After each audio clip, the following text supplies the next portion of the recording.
Assalamualaikum warahmatullahi wabarakatuh. Waalaikumsalam warahmatullahi wabarakatuh. Alhamdulillah nahmaduhu wa nasta'inuhu wa nastaghfiruh wa na'udzu billahi min syururi anfusina wa min sayyiati a'malina may yahdihillahu fala mudilla lahu wa may yudlil fala hadiyalah. Asyhadu an la ilaha illallah wahdahu la syarikalah wa asyhadu anna Muhammadan abduhu wa rasuluh la nabiyya ba'dah. Yang saya muliakan, yang saya hormati segenap warga RT 2 RW 1, semoga diberi sehat, panjang umur, istiqomah, semangat, rizki yang berkah, sehingga masjid yang didamba-dambakan segera bisa terbangun, ya, jadi berkah. Amin Allahumma amin. Kepada Ketua Yayasan Masjid Al-Fatah, yaitu Bapak Kuncoro selaku juga RT 2, dan juga kepada Bapak Nano yang juga memotivasi para pengurus dan warga RT 2 ini untuk bisa bersama-sama bergotong royong untuk menjadikan dan membangun Masjid Al-Fatah insyaallah. Dan juga kepada Ustadz Salamun, guru kita bersama, dan kepada Ibu Jaman, Ibu Eka, mudah-mudahan sehat selalu Ibu, Bapak Lurah, Bapak Abdul Mukti, Bapak Ketua LPMK, ya, Dinas Permukiman, ya, Banser, pejabat pemerintahan baik dari kepolisian, kemudian TNI, dan juga kepada Ketua Panitia, segenap pengurus, tak lupa kepada ibu-ibu, masya Allah, hadroh semangat. Ini saking RT 2 nih. Mudah-mudahan ya, insya Allah kalau sudah jadi masjidnya, insya Allah tambah makmur hadrohnya. Hadroh Rebana Zahiroh. Kalau kira Zahir Az-Zahir, masya Allah, nanding Az-Zahir. Amin Allahumma amin. Ya. Alhamdulillah, kita bersyukur kepada Allah tentunya atas nikmat Islam, iman, nikmat kita dijadikan sebagai umat Nabi Muhammad SAW. Karena berkat beliaulah kita mengenal Islam, berkat beliaulah kita mengenal Allah, berkat beliaulah kita mengenal masjid, tempat ibadah, berkat beliaulah kita mengenal mana yang haram, yang halal, yang baik, yang buruk, mengenal kita cara berkasih sayang, hormat menghormati, cara bergotong royong, berbagi, saling bantu membantu, sehingga hablum minallahnya kita jalan, hablum minan nasnya juga kita jalan, sehingga kita menjadi manusia yang baik, kembali kepada Allah dalam keadaan yang baik. Amin Allahumma amin. Kita kalau melihat sejarah pertama kali dibangunnya masjid, di mana beliau Rasulullah Sallallahu Alaihi Wasallam hijrah dari Mekah menuju ke Madinah. Apa tujuan beliau hijrah dari Mekah menuju ke Madinah? Sebagaimana tadi yang disampaikan oleh Ketua Yayasan, itu juga Ibu Camat, ya, Bapak Lurah, bahwasanya jika ada di suatu daerah orang-orang yang beriman kepada Allah, maka di sana maka layak untuk dibangun masjid. Sehingga Rasulullah ketika di Makkah beliau dicaci maki, diejek, dilempari batu, dikatakan bukan nabi, bukan rasul, tukang sihir, orang gila dan lain sebagainya. Maka Allah memerintahkan untuk hijrah menuju ke Madinah. Ternyata orang-orang yang di Madinah sudah beriman kepada Allah dan Rasul. Nah, ketika Rasulullah berada di Mekah, ada orang-orang Madinah datang ke Mekah, mereka belajar Islam pada Rasulullah, pulang menyebarkan Islam di kota Madinah. Rasulullah masuk hijrah ke kota Madinah sudah disambut dengan penghormatan yang luar biasa, ya. Mereka menunggu-nunggu kedatangan beliau Rasulullah Sallallahu Alaihi Wasallam. Sehingga kalau kita melihat dalam Al-Quran, setiap ayat yang turun di kota Madinah itu kebanyakan berbunyi ya ayyuhalladzina aman. Ya. Wahai orang-orang yang beriman, karena memang di Madinah sebelum Rasulullah masuk telah beriman kepada Allah dan Rasulullah Sallallahu Alaihi Wasallam. Bahkan disambut dengan qasidah tala'al badru alaina min zaniyatil wada wajaba syukru alaina mada'a lillahi dan disambut dengan senang hati. Masuk Rasulullah kota Madinah. Apa yang pertama kali dilakukan oleh Rasulullah? Pertama kali beliau melakukan di kota Madinah yang beliau kerjakan yaitu membangun masjid. Ternyata dengan adanya masjid yang dibangun oleh Rasulullah yaitu Masjid Quba. Masjid Quba yang ada di kota Madinah itulah masjid yang pertama kali dibangun oleh Rasulullah. Sampai Rasulullah bersabda, barang siapa yang datang ke Masjid Quba dalam keadaan berwudu, sholat 2 rakaat saja, itu pahalanya seperti umroh, luar biasa. Pertama kali dibangun oleh Rasulullah masjid. Mengapa? Karena di masjid itulah pusatnya dakwah. Di masjid itulah orang berkumpul, saling kenal mengenal, saling kuat persaudaraannya, sehingga terjalinlah persaudaraan yang kuat, saling bantu membantu.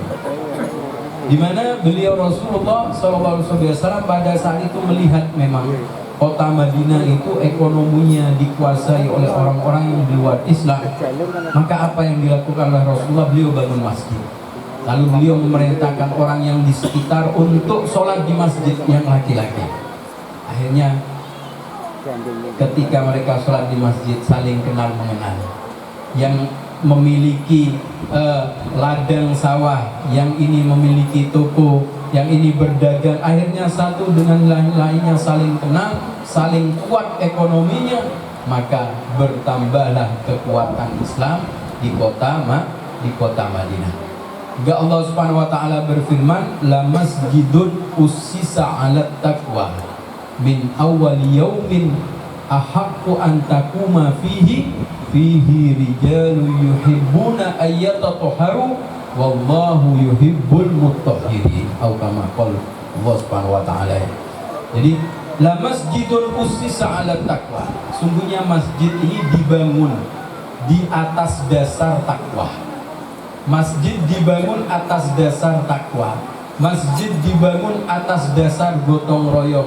Masjid dibangun atas dasar kebersamaan. Gak akan menjadi masjid kalau tidak ada kebersamaan di antara kita. Ini Masya Allah ya. Jadi disebutkan belum dibangun saja ya sudah diadakan sholat Idul Fitri bersama, Idul Adha bersama. Bahkan korban baru tadi ini 5 sapi dan 20 lebih kambing. Ini sudah belum jadi masjidnya sudah luar biasa. Apalagi kalau sudah jadi masjidnya. Ya, mungkin sapi ini 40-50. Amin Allahumma. Ini kalau sudah ada landasan takwa, iman kepada Allah, kebersamaannya ada, gotong royongnya ada, saling berbagi, saling bahu membahu, insya Allah ya kita yakin Masjid Al-Fatah ini segera berdiri. Amin Allahumma amin. Dan ketika masjid nanti kalau sudah berdiri, kalau sudah dibangun, maka apa tugas kita ini untuk memakmurkannya? Karena Allah Subhanahu wa taala berfirman sebagaimana tadi yang dibaca oleh murid dari Ustaz Salamun ya. Innama ya'muru masajidallah man amana billah. Ini tugas yang paling penting ketika di daerah kita, lingkungan wilayah kita ada masjid. Kewajiban kita untuk memakmurkan. Ya, memang menjadi ketua takmir niki ya orang ini pada tidak mau ya. Karena memang tidak ada uangnya ya. Jadi ketua takmir boten wonten duwe nggih Mbak nggih. Tapi nek urusan pemilihan ini ya, pencalonan ini dan ini, wah rebutan orang. Ya. Tapi ketahuilah, orang yang menjadi pengurus masjid ini pahalanya besar di sisi Allah Subhanahu wa taala. Karena mereka apa? Diberi setempel iman oleh Allah Subhanahu wa taala. Innama ya'muru masajidallah man amana billah. Di antara hamba Allah yang mendapatkan setempel iman dari Allah yaitu orang yang gemar memakmurkan masjid. Sehingga dengan adanya ketua takmir, dibentuknya pengurus, ya, ada pembina dan lain sebagainya, saling bahu membahu, ya, saling gotong royong, ada kebersamaan, maka insya Allah masjid akan menjadi makmur. Dalam hadis Rasulullah bersabda, "Idza ra'aitumur rajula ya'tadul masajid fashhadu lahu bil iman." Jika engkau ingin melihat ini orang beriman atau tidak usah jauh-jauh, kata Rasulullah. Lihat bagaimana hubungannya dengan masjid. Kalau hubungannya dengan masjid, Masya Allah, rajin ke masjidnya, senang untuk memakmurkan, ngurusi masjid, membersihkan, ya, atau membangun. Ya, tadi telah disampaikan, tidak bisa dengan uang, dengan pikiran, dengan tenaga, atau dengan doa. Bagaimana supaya masjid ini bisa terbangun, ya, bisa disolati, bisa ditempati. Maka inilah tenaga kita, pikiran kita, harta yang kita keluarkan itu akan terus dibalas oleh Allah dan sebagai amal jariyah kita. Tidak usah jauh-jauh, kata Rasulullah. Kalau kita ingin melihat ini orang beriman atau tidak, lihat bagaimana hubungannya dengan masjid.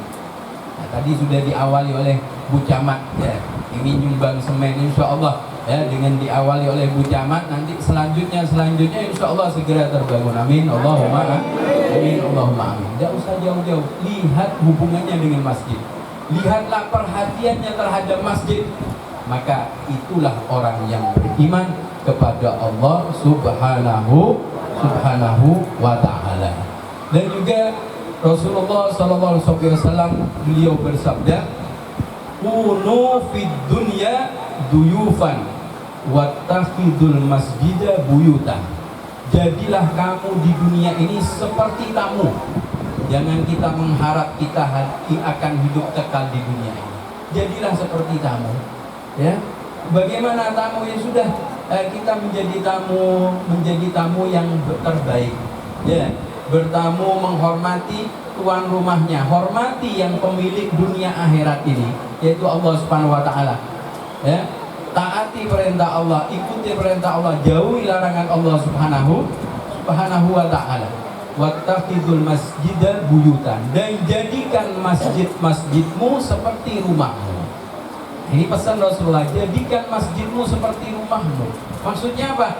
Kalau kita ketika pulang dari kerja, masuk rumah, tenang hati kita, ya, bertemu dengan anak istri tenang, bisa istirahat, ya.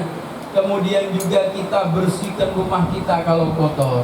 Kita pengen rumah kita ini bercahaya, indah, bersih, dan lain sebagainya, sehat. Maka dari itu masjid harus lebih bersih dari rumah kita. Masjid harus lebih indah dari rumah kita. Masjid harus lebih kita jadikan ketenangan bagi hati kita, melebihi dari rumah kita. Ini luar biasa, masjid itu tempat turunnya rahmat dan maghfirah dari Allah Subhanahu wa taala.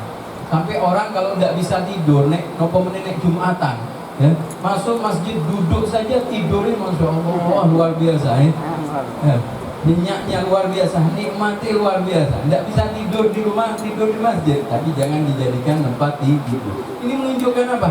Masjid itu tempat ketenangan dari Allah Subhanahu wa ta'ala. Kita mungkin sibuk dengan pekerjaan kita pulang, terdengar suara adzan, Allahu Akbar, Allahu Akbar, ya, hanya kita menuju ke masjid, maka turun ketenangan dari Allah Subhanahu wa ta'ala. Semua permasalahan kita curahkan, kita sampaikan kepada Allah di masjid.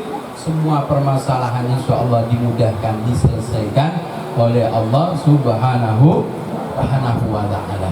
Begitu juga beliau Rasulullah Sallallahu Alaihi Wasallam pernah bersabda 3 hal yang akan mengadu kepada Allah nanti di hari kiamat. Ini hati-hati, 3 hal ini akan mengadu kepada Allah. Yang pertama, Al-Quran yang tidak pernah dibaca. Kita punya Al-Quran di rumah kita, apalagi nanti ada masjid, tentunya ada Al-Quran. Ini Al-Quran kalau tidak pernah dibaca, nanti di hari kiamat akan mengadu kepada Allah Subhanahu wa Ta'ala. Kemudian yang kedua, ada orang alim di antara kita.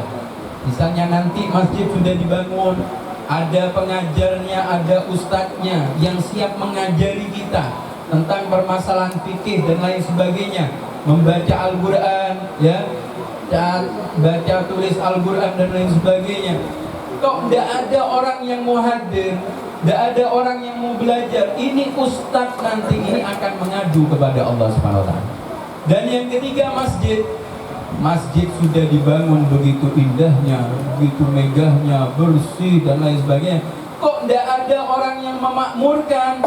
Hati-hati, niki masjid bakal nyateti jenengan, dicateti.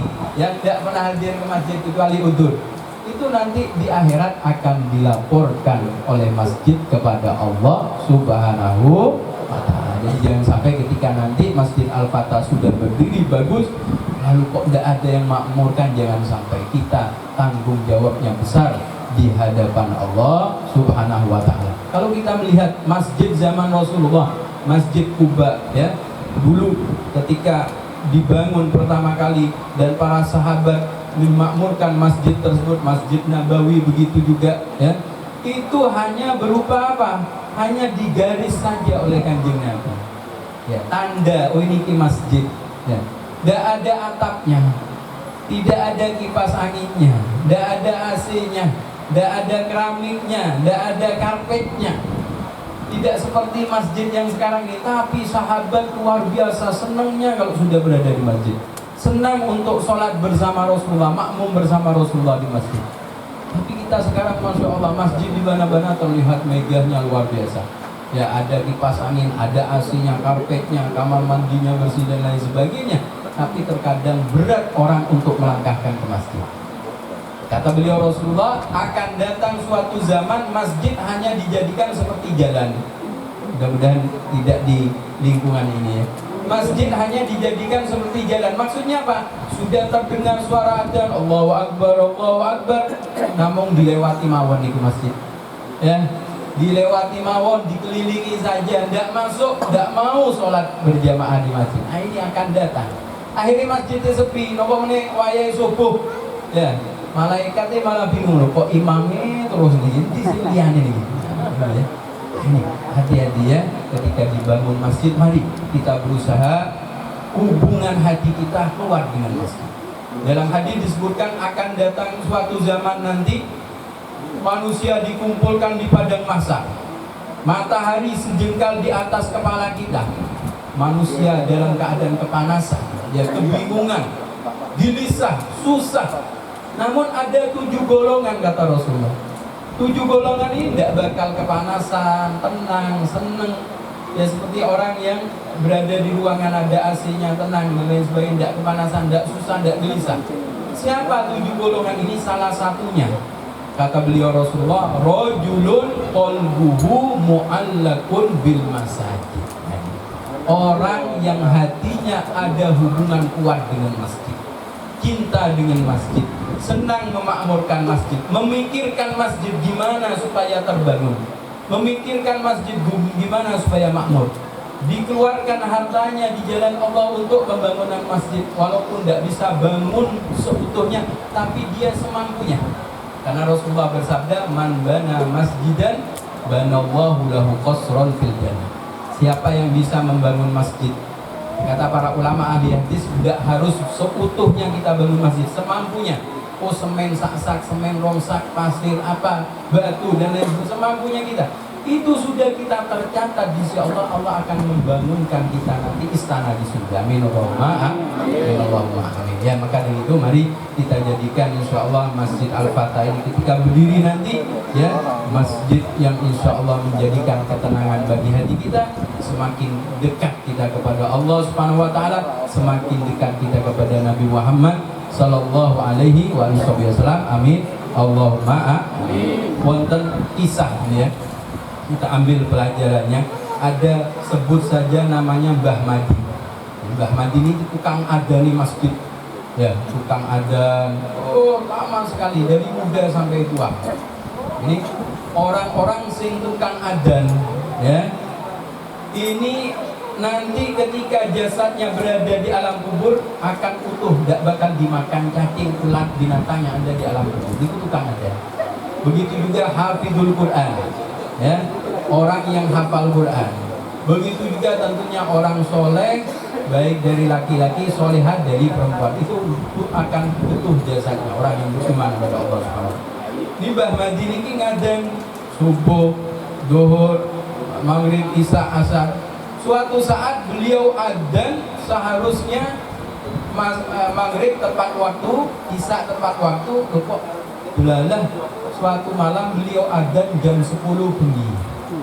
Kira-kira wonten apa wonten adzan jam 10 bengi? Hah? Wonten ya. Beliau adzan jam 10 malam. Kalau di Mekah, Madinah, ya, atau di Yaman, atau di ada sebagian kota di Indonesia itu kalau subuh itu ada adzan 2 kali, ya. Itu yang pertama 1 jam sebelum subuh itu ada adzan. Adzannya untuk apa? Untuk membangunkan orang supaya bisa tahajud, persiapan untuk sholat subuh. 1 jam sebelum subuh. Bedanya apa? Kalau sholat subuh memakai as-sholatu khairum minan naum. Nah, kalau adzan 1 jam sebelum subuh ini tanpa memakai as-sholatu khairum minan naum, itu di Mekah, Madinah ada. Sebagian kota di Indonesia juga ada.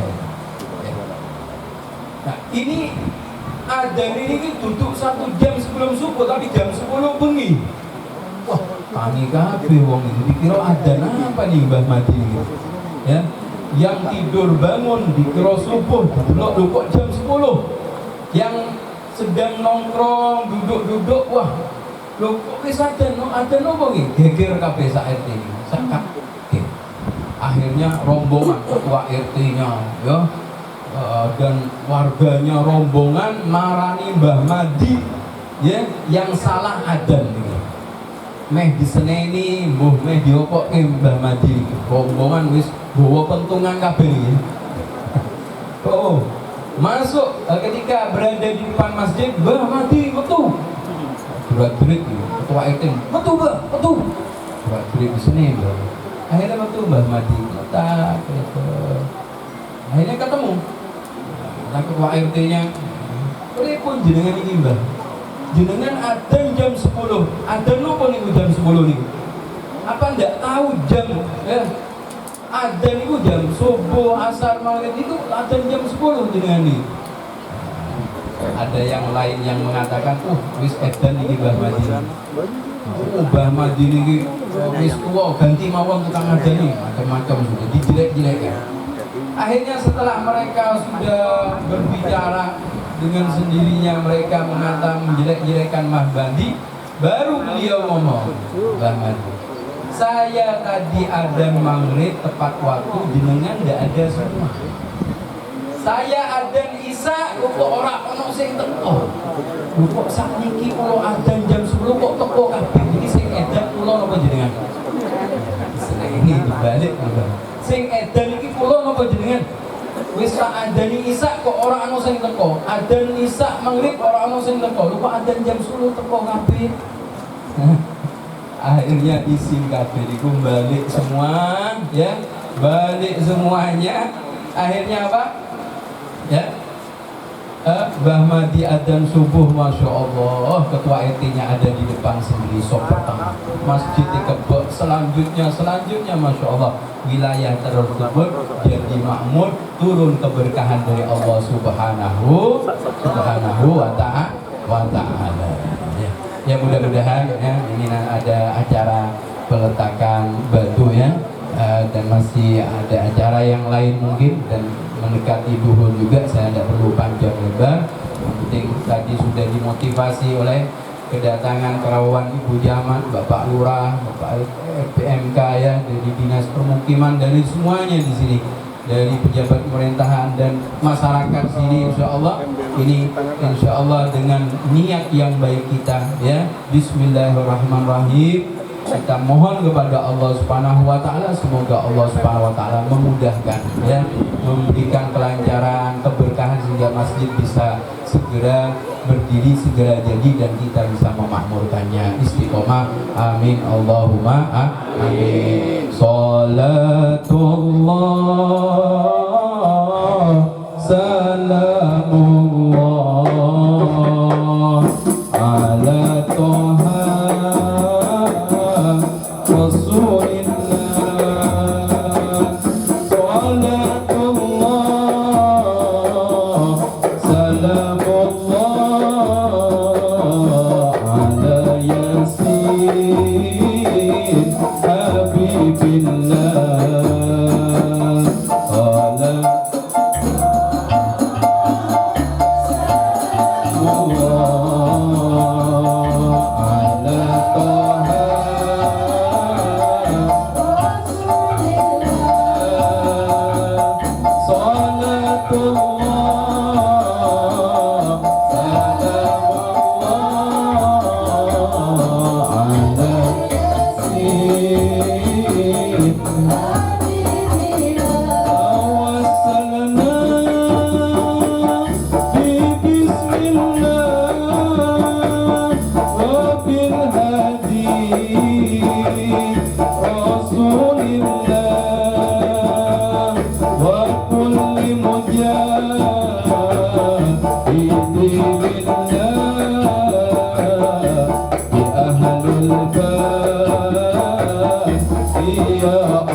Bismillahirrahmanirrahim. Alhamdulillah rabbil alamin. Allahumma shalli wa sallim ala sayyidina Muhammadin qamaril wujud fi hadzal yawm wa fi kulli yawm wa fi yawmil ma'mud sirran wa jahran fid dunya wal ukhra wa ala alihi wa sahbihi ajma'in. Allahumma inna nas'aluka ziyadatan fid din wa barakatan fil umur wa sihhatan fil jasad wa sa'atan fil rizqi wa taubatan qabla al-maut wa syahadatan 'inda al-maut maghfiratan ba'da al-maut wa afwan indal hisab wa amanan minal adab wa nasiban minal jannah warzuqna an-nadhara ila wajhikal karim. Allahumma la tada' lana dhanban illa ghafarta wa la hamman illa farajta wa la maridan illa shafaita wa la hajatan min hawaijid dunya wal akhirah illa qadaitaha wa yassartaha. Allahumma yassir umurana washrah sudurana wa nawwir qulubana ma'al huda wat tuqa wal afa wal ghina wal mauti ala dinil islam wal iman birahmatika ya arhamar rahimin. Allahumma ja'al hadzal masjid al-fatah ya Allah ma'muran bil arzaq wa ma'muran bin nafahat